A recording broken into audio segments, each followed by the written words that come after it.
Today, we are privileged to bring you an absolute milestone for our state, Goa. Joshua De Cruz from Moira has made history, becoming the first student with a disability from Goa to clear the competitive JEE advanced exam and secure a seat in computer science and engineering at IIT Gandhinagar. Beyond the prestigious ranks and certificates, his path is a beautiful statement to what happens when you simply refuse to give up on your vision. Please join me in welcoming an incredible inspiration, Joshua De Cruz. Welcome, Joshua. How do you feel being here today? It's honored, ma'am, to be in this place, ma'am.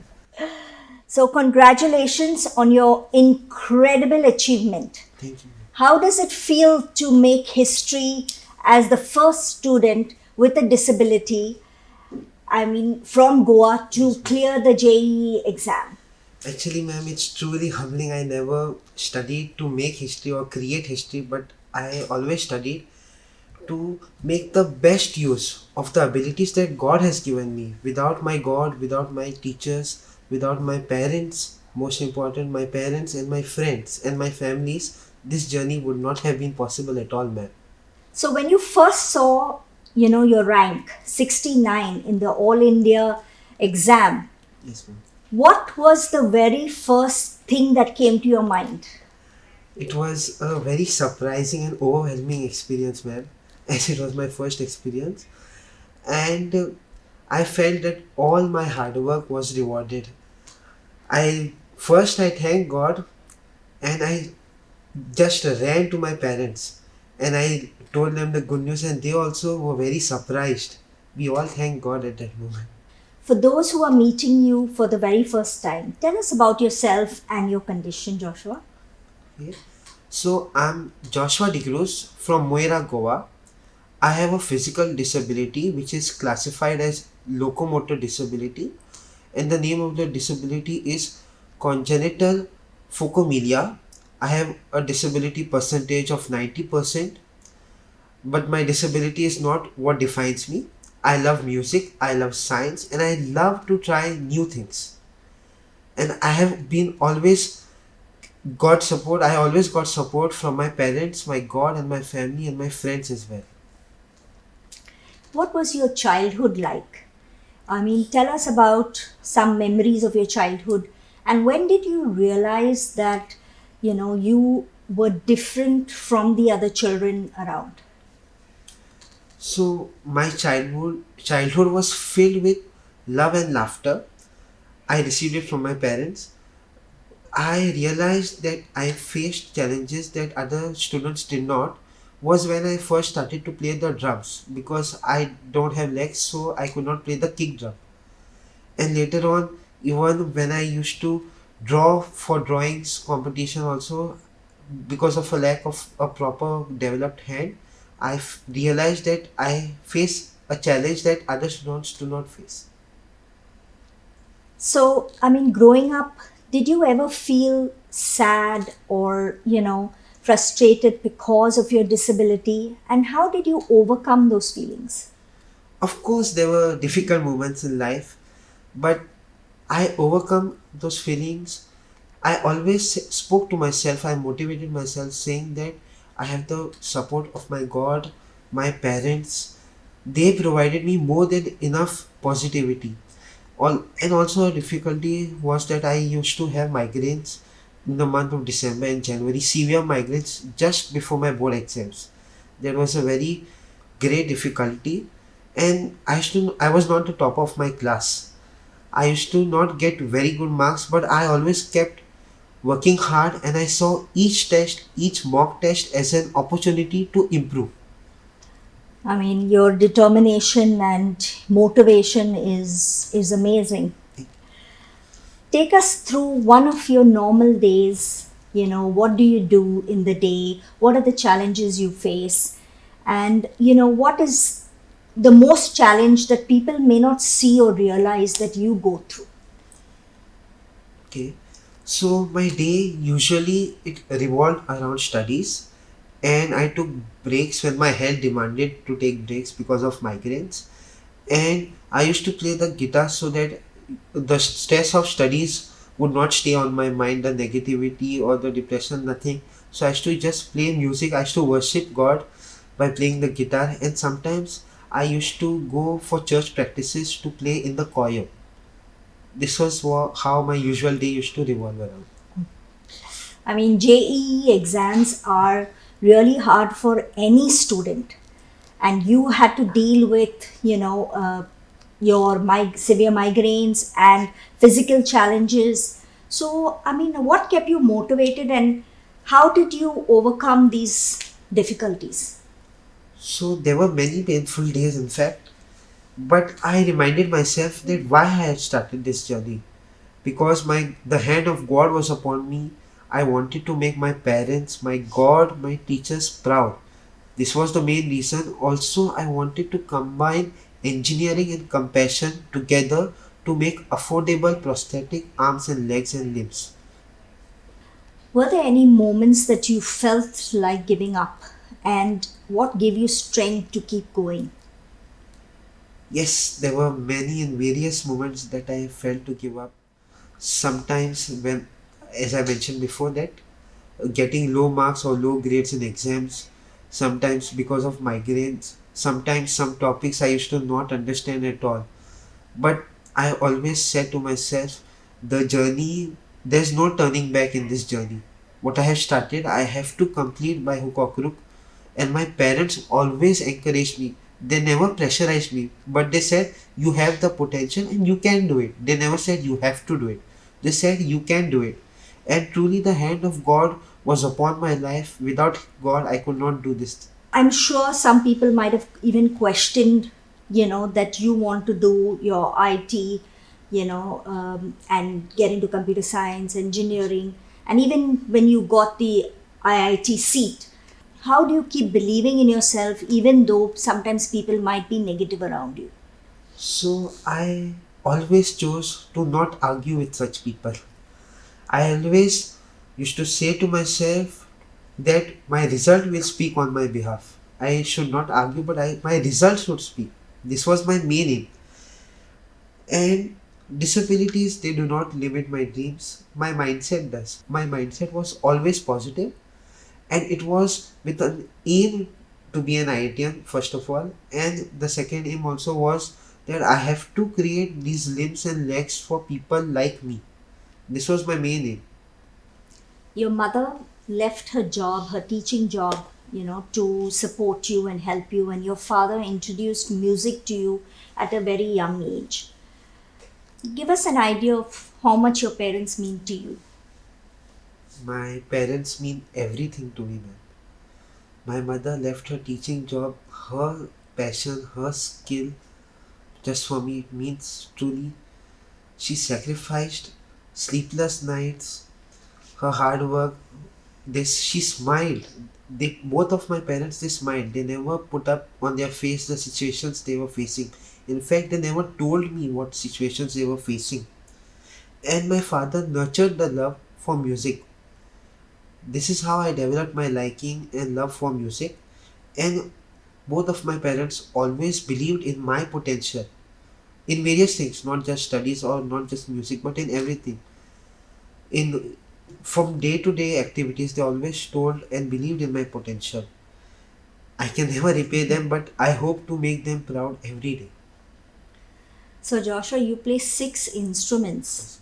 I mean, how do you manage to do that? And how does music help you deal with stress and pressures of everyday? So, ma'am, music is my therapy actually, and whenever I felt stressed or overwhelmed, I used to take the guitar or even the bass guitar, and I used to just sit and play it. Not necessary to sing, but I should just play it and express my feelings. That gave me peace. Moreover, it helped me to connect with God. Apart from studies and music, which revolves your whole day, Is there anything else, any other simple things in life that make you happy or bring happiness to your life? Yes. So spending time with my family, praying and playing with my dogs and my pets as well. Also, a long drive from Mapsa to Margao or even Kankona at the beach and connecting with nature.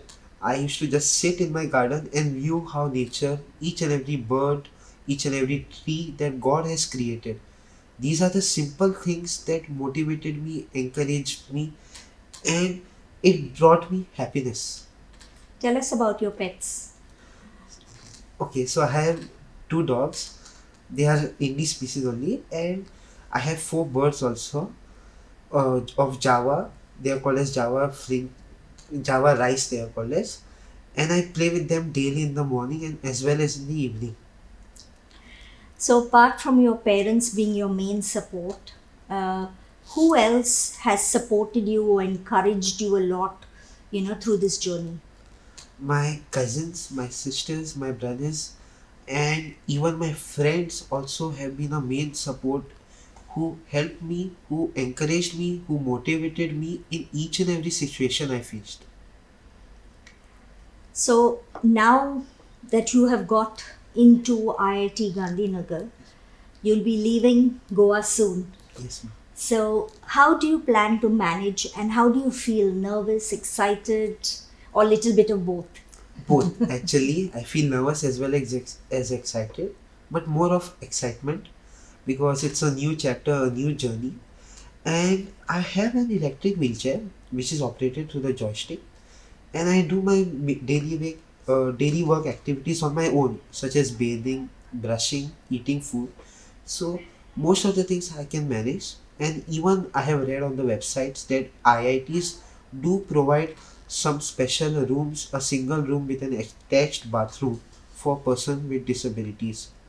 So thinking of all these aspects, I feel I'll be able to manage on my own. But if required, my parents also will be coming if required.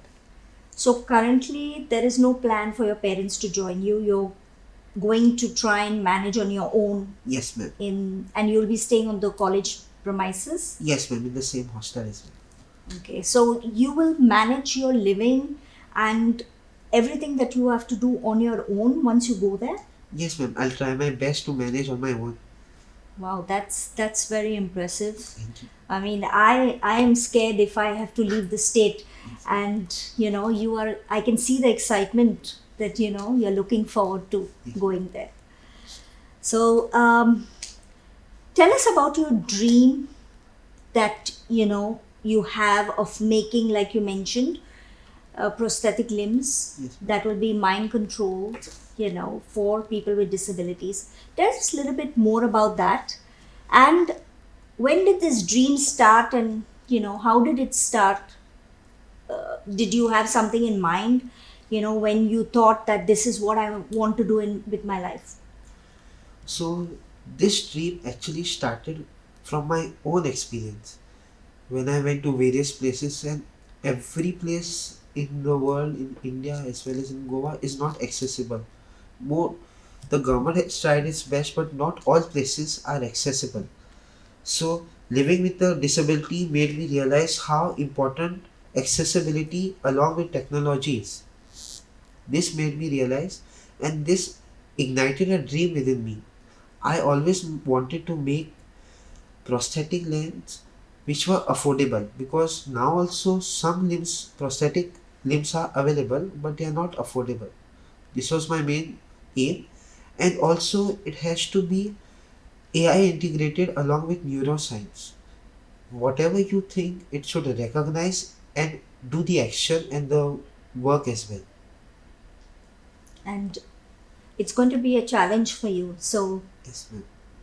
what do you feel about the big challenge that you're going to learn and you're going to make and help people with disabilities? I'll try my best to make it affordable, again my main aim, and also I'll try my best to make it a long term project, not a short term that again and again you have to change something. No, but I'll try to make it as a long term of how long can it be used with a proper function. Now also the limbs that are available, they are very stiff. So gripping things, as some things are very rare and hard and very expensive. So this is my main aim, for them to be flexible. So you mentioned that your own experience of living, had a lot of challenges because not everything is accessible. Uh, could you give us some examples of things that haven't been accessible for you and areas that really need improvement so that the people watching, the government can focus on those areas? Okay. So some restaurants are not accessible.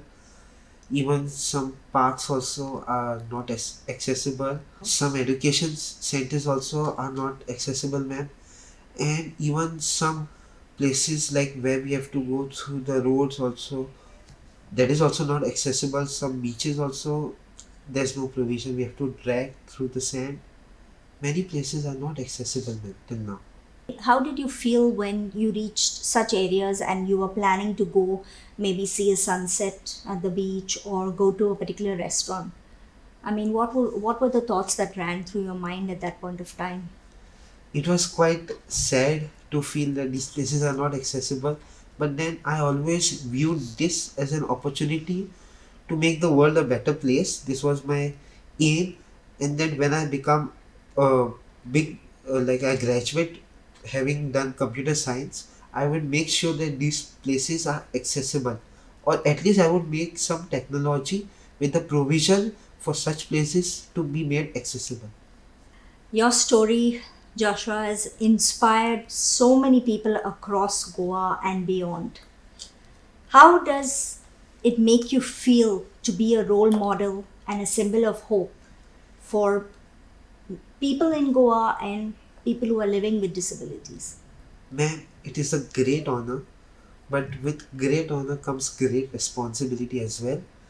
And this story, I'm so glad and happy that it has been an inspiration to many. This gives me the satisfaction that my hard work has been worthwhile and has been rewarded. As I'm an inspiration and encouragement, even for one person, it's more than enough for me. And I feel that even one person, if he believes in me or encourages or is being encouraged by me, it is more than enough, because my hard work has been rewarded. And that with, I want to just remind every person that with faith, hard work, and perseverance, anything can be done in life. Our job is to recognize opportunities and to make the best maximum output of it. Thank you. That's a wonderful message. Thank you, Joshua. It's been a pleasure to get to know you better and an inspiration to know about your journey and your goals. And we wish you all the very best in your journey forward. Thank you, ma'am. Thank you so much. There are rare moments when we witness a life change right before our eyes. And a journey like the one we saw tonight is a gift to us all. It stands as the living definition of grace under pressure, proving that when the human spirit is unyielding, no hardship can hold back true brilliance. Seeing the gates of a premier institution open wide is a powerful reminder that we should never just chase our dreams, we must redefine what is possible. The story is a masterpiece of courage that moves the heart deeply, showing us exactly what can happen when we refuse to surrender to our circumstances. So, to everyone watching tonight, may you carry this hope in your heart. Always believe in yourself and have the courage to take that very next step. Thank you for watching Purple Moments.